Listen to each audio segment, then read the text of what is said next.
Violence involving regional allies of Iran-backed Hamas, considered a terrorist group by the United States and EU, has surged since the war began in Gaza. Deadly violence in West Bank, exchanges of fire over Israel's border with Lebanon, and strikes by US forces and Iran-backed Yemeni rebels in the Red Sea have raised fears of an escalation beyond the Gaza Strip. Iran is going after targets in Iraq and Syria, and now 2 US Navy sailors are missing off the coast of Somalia, another nation in West Asia, North Africa region. Adding to the worrisome mix is the involvement of terror groups like ISIS and Al-Shabaab. Fighting has ravaged the Gaza Strip since October 7th, when Hamas militants carried out an unprecedented attack on Israel. It resulted in more than 1,100 deaths, mostly civilians. Vowing to destroy Hamas, Israel began a relentless military campaign that has killed over 24,000 people in Gaza, mostly women and children. The United Nations says more than 3 months of conflict have displaced roughly 85% of Gaza's population, crowded into shelters and struggling to get food, water, fuel and medical care. Since the start of the Israel-Hamas war in Gaza, the West Bank has experienced a level of violence not seen since the Second Intifada between 2000 and 2005.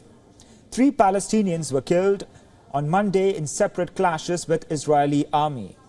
The Israeli army said its troops had opened fire and killed 1 person in Dura near Hebron after a crowd of around 100 people hurled Molotov cocktails and blocked them. The Israel-Lebanon border has seen nearly daily exchanges of fire between Iran-backed Hezbollah militants and Israeli forces. Violence on the border since October 7th has killed at least 190 people in Lebanon, including over 140 Hezbollah fighters and more than 20 civilians, including 3 journalists. In Israel's north, at least 15 people, including 9 soldiers, have been killed. Israel and Hezbollah fought a month-long war way back in 2006. Yemen's Houthi rebels hit a US-owned cargo vessel with a missile on Monday. It heightened fears for the volatile region after repeated attacks on shipping triggered American and British strikes. After the Western strikes against scores of rebel targets last Friday, the Houthis said that they would not be deterred and declared that US and British interests were legitimate targets. Attacks by and against Houthis, part of the axis of resistance of Iran-aligned groups, have raised concerns about violence spreading in the region from the Gaza war. The Houthis say their attacks on Red Sea shipping are in solidarity with Gaza, where Iran-backed Hamas militants have been at war with Israel. Around 12% of global trade normally passes through the Bab al-Mandeb Strait, the Red Sea's entrance between southwest Yemen and Djibouti. The rebel attacks have caused much shipping to be diverted thousands of miles around Africa.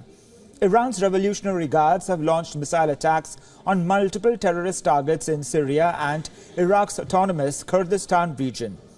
The official Iranian news agency has said that the Islamic Revolutionary Guard Corps missiles destroyed a spy headquarters and a gathering of anti-Iranian terrorist groups in Erbil. Remember, Erbil is the capital of Iraq's autonomous Kurdistan region. The Iranian troops later hit with ballistic missiles in Syria at what it dubbed gathering places of commanders and main elements related to recent terrorist operations. On January 3rd, suicide bombers struck crowds gathered near the tomb of revered late IRGC General Qasem Soleimani in the southern city of Kerman.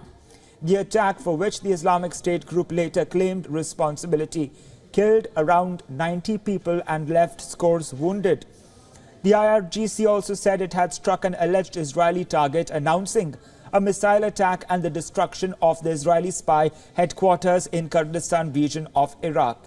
It said the Israeli spy headquarters in Kurdistan had been the center for developing espionage operations and planning terrorist actions in the region. Analysts and experts now worry that tensions are spreading to North Africa. 2 US Navy sailors have been reported missing at sea while conducting operations off the coast of Somalia. The sailors were forward deployed to the United States Fifth Fleet area of operation, supporting a wide variety of missions. The Fifth Fleet's area of operation covers about 2.5 million square miles of water and includes the Gulf, Red Sea, Gulf of Oman and parts of the Indian Ocean. U.S. forces have long operated in Somalia in coordination with and on behalf of the government, mostly conducting regular aerial strikes to support official forces fighting extremist al-Shabaab rebels.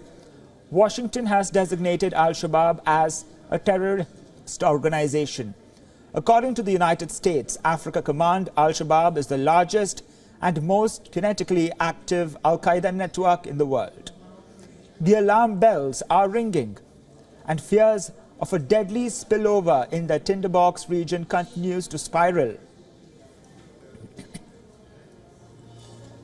For more on this, we are now joined by Professor James A. Russell from Monterey. He is an associate professor in the Department of National Security Affairs at NPS, where he is teaching courses on U.S. foreign policy in West Asia. Welcome to the broadcast, sir. Thank you. Well, my first question to you is, we have seen 100 days of the war between Israel and Hamas militants. We have also seen how the United States, along with ally UK, is hitting at rebel targets for the attacks in the Red Sea. What is your opinion on the entire war and a possible spillover? My opinion on the entire war is that the Gaza war needs to be brought to a conclusion as quickly as possible, and that the United States must impose that solution, and it must stop the war as quickly as possible. I wish I thought that we had an American president in place who was prepared to do that, who was prepared to act like the leader of the free world, but I don't think that's going to happen. I think the missile strikes that and airstrikes that we've launched against the Houthis are misguided. I think it represents a misunderstanding of what the politics are that we're dealing with in the Red Sea. It's another reason why the war in Gaza needs to be brought to a conclusion. It's an immensely complicated situation. You have covered in your run-up to this program of the politics of the region, which are a mess. I think the possibility for a wider regional war has never been greater. And I think that we in the United States are regrettably playing a role in that by launching these strikes at the Houthis. This reflects this fascination with aerial policing and strike warfare that goes back many decades, in our misguided belief that dropping bombs on people and shooting missiles at them is somehow going to get them to behave better, when in fact, of course, just the opposite happens. The people that you're firing the missiles at and dropping the bombs on, they tend not to like that very much, and it tends to make them more annoyed. So I'm not sure if we in the United States are playing a very helpful and constructive role in this tinderbox of a region that we are seeing out here today.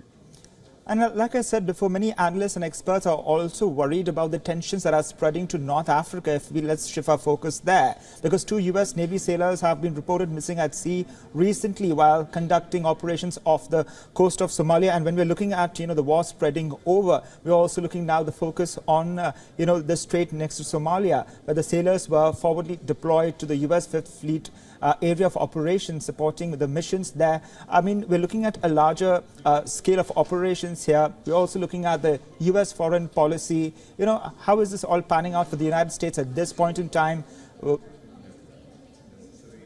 Well, the accident at sea with the Navy SEALs, this is a regrettable part of ongoing operations the United States and its coalition partners have been conducting these maritime security operations in and around the Horn of Africa really for the last 10 to 15 years with a series of combined joint task forces.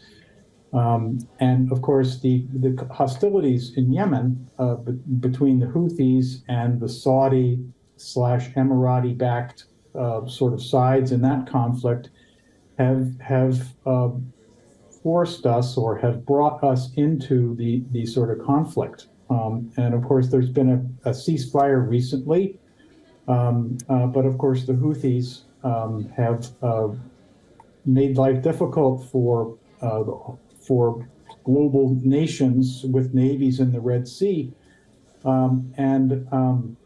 But as you correctly point out, this also points to broader instabilities throughout the Horn of Africa and in the groups like the Al-Shabaab, for example.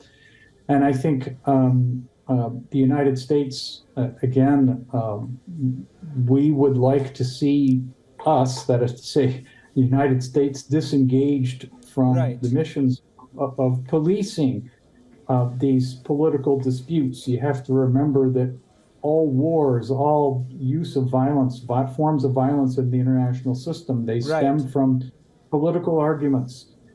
And the United States has spent the last quarter-odd century, has spent blood and treasure trying to resolve some of these arguments. And the net result has been that we have made them worse, I think. And we have failed, of course. The United States failed in its attempt to re-engineer the politics inside Iraq, for example. And of course, which played a role in the rise of ISIS, which has played a role in the Syrian civil war. And so the destruction that has been wrought both directly and indirectly by misguided American foreign policy and grand strategy. There's a lot at stake for President Joe Biden in election year and the U.S. foreign policy, because it will directly reflect into the votes that's coming in. Thank you, James Russell, for joining us on the broadcast. My pleasure. Thank you.